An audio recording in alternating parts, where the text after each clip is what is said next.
Hey everyone. So today what I want to do is kind of go over some more about probability. So we're on module 4, lesson 4, and we're going over permutations and combinations.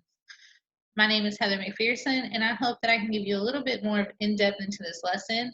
Um, I will tell you, make Excel your best friend. It was kind of hard actually with this lesson until I learned exactly what you can use Excel for, and trust me, it makes life so much easier. So here we're going to get started with question 1.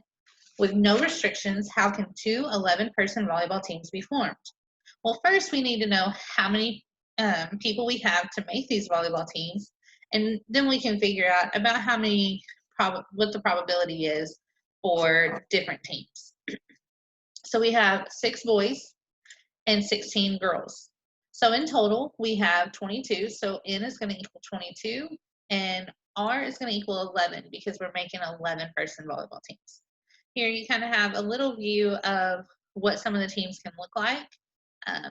And you can trade out, it can be this boy or that boy, or this girl or that girl. So this isn't all the ways that you can see it. So if we want to know all of the ways, the probability of making this 11-person volleyball team, we are going to go to Excel.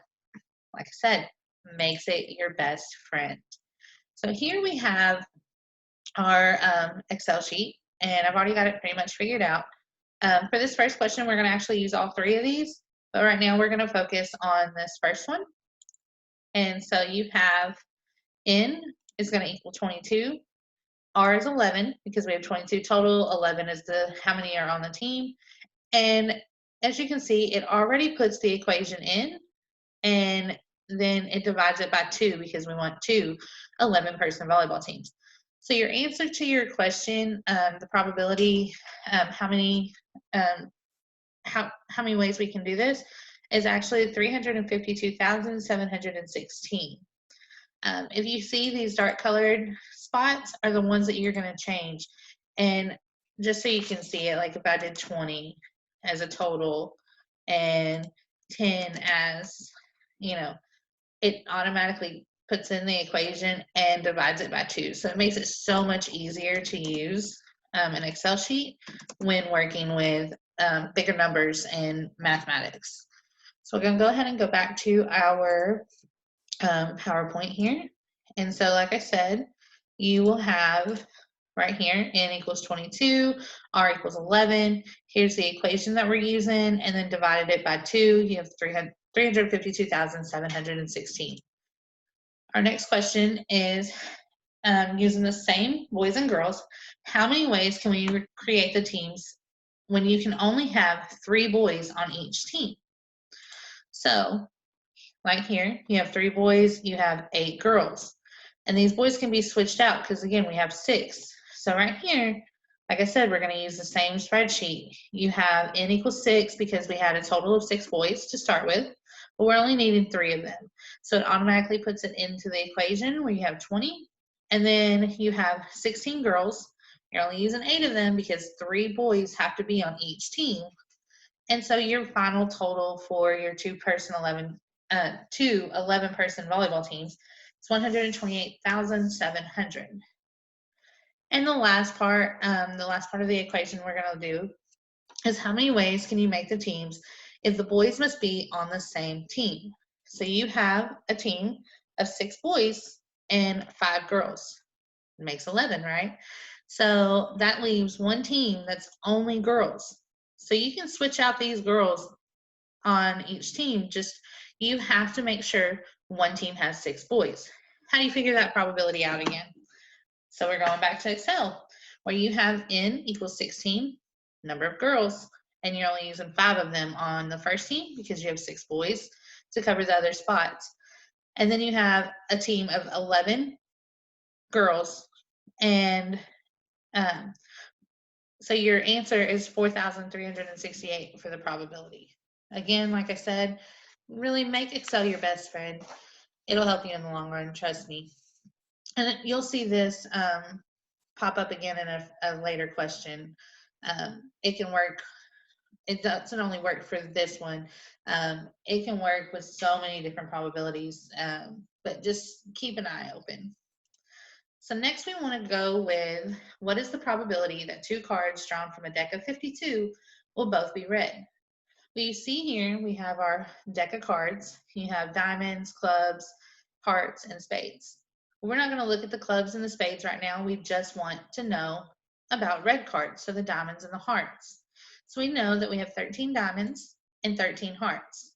So what we have here is our equation for a combination, and you're going to put n equals 26, 13 plus 13 equals 26, and we're only drawing two cards, so r is going to equal 2.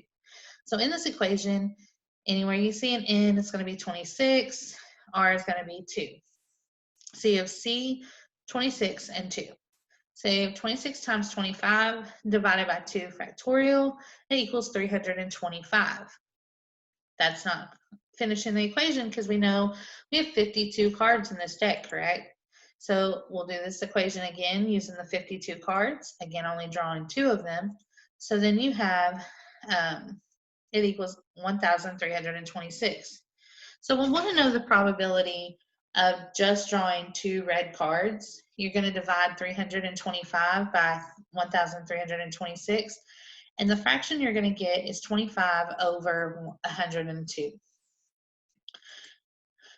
And now I want to do, using the same 52 playing cards, what is the probability that the 2 cards drawn out of the 52 will not be a pair? Okay, so we already know when you do the 52 cards, that it's 1,326. We also know that we're wanting to draw 2 cards. So here you have C, 4, and 2, because there's 4 different sets of cards, and you're only wanting to draw 2 of them. Well, you have 13 options. Each set, diamonds, spades, clubs, and hearts, have 13 cards each. Well, we don't want to get a pair, correct? So what we're going to have is our equation is going to be n equals 1,326, because that's your total probability with 52 cards to draw 2, minus 13, because we don't want a pair.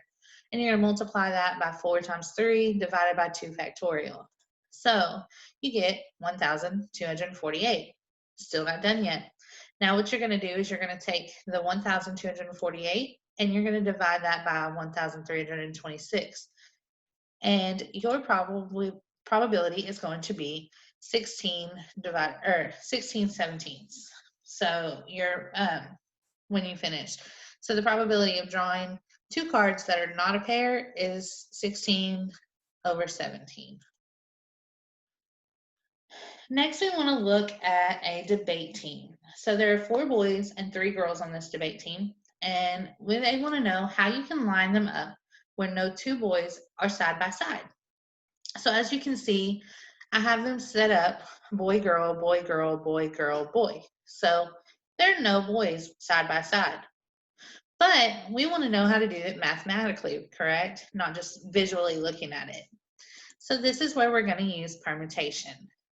And your permutation equation is going to look like this.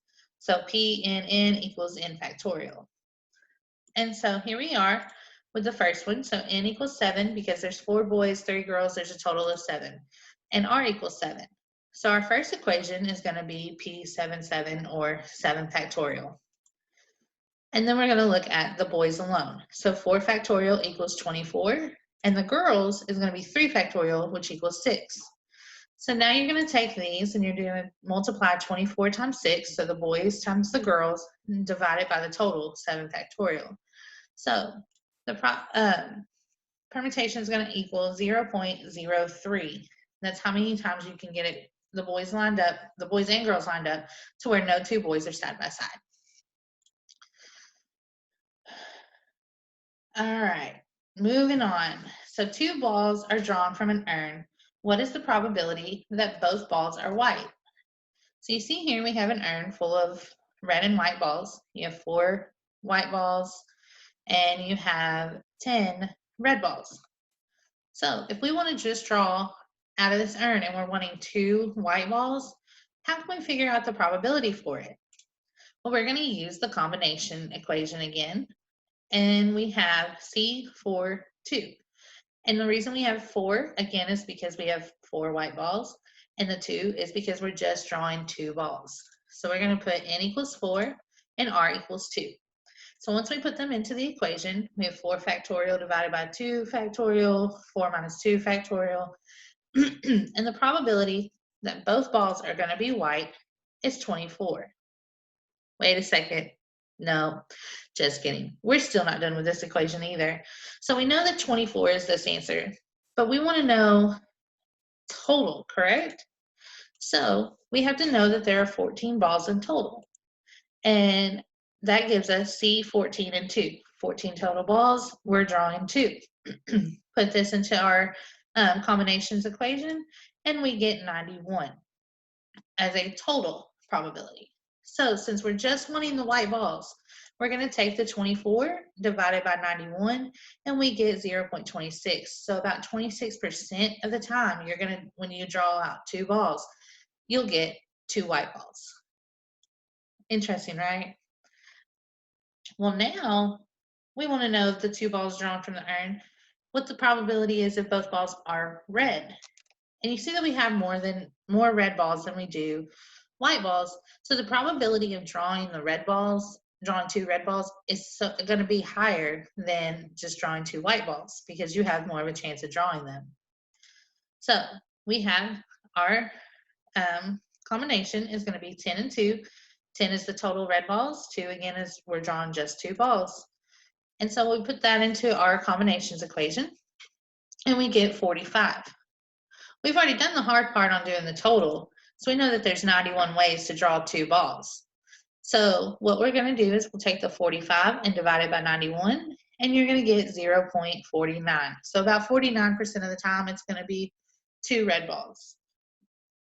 So almost half the time, when you put your hand in that urn to draw 2 balls, most of the time, about almost 50% of the time, you're going to pull out 2 red balls. This just makes it a little bit easier to understand and to do it mathematically instead of just looking at it.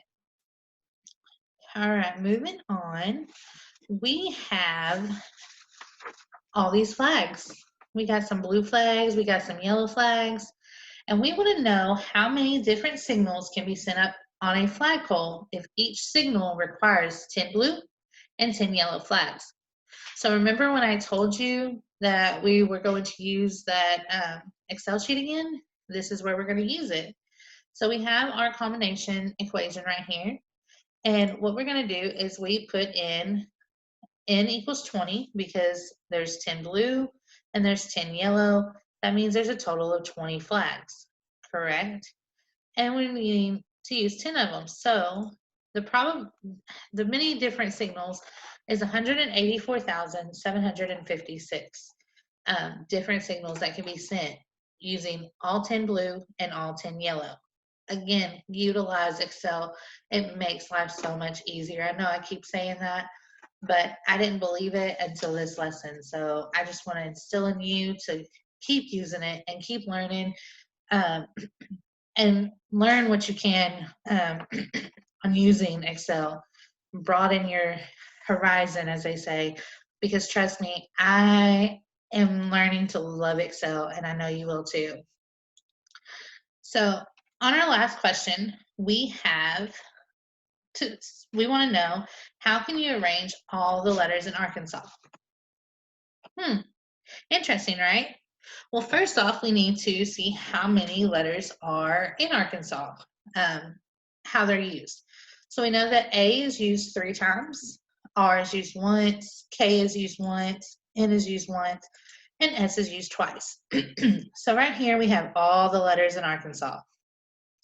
Well, when you add these together, we have a total of 8 letters.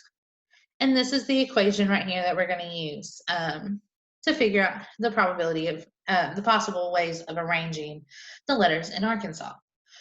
So on the bottom of this equation, you see R1, R2, R3, R4, and R5. There are 5 different letters in Arkansas. So A is going to be R1, R is R2, K is R3, N is R4, and S is R5. The n on top is going to be your 8 total letters. So this is what the equation is going to look like. 8 factorial over 3 factorial times 1 factorial times 1 factorial times 1 factorial times 2 factorial. So how many ways can you arrange the letters in Arkansas? You can arrange them 13,440 ways. I hope that this lesson was a little bit easy for you to understand. I hope that I piqued your interest in using Excel, because trust me, you are going to need it and you are going to love it. It makes life in mathematics a whole lot easier. So I hope I gave you a little bit of an insight, and y'all have a good day. Thanks.